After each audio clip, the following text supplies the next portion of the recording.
মূলদল, মহিলা দল, শ্রমিক দল, সকল মানুষ সারা বাংলাদেশে একত্রিত হয়ে এই হাসিনার বিরুদ্ধে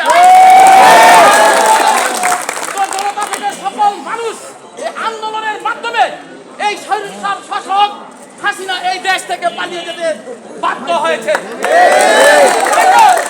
হাসিনার থেকে শুরু করে এলাকার মেম্বার, পুলিশ, যত কর্মকর্তা কর্মচারী যা আছে, মসজিদের ইমাম সাহেব সহ সেই সুলাকিয়া মসজিদের ইমাম সাহেব পর্যন্ত এদেশ থেকে পালিয়েছে।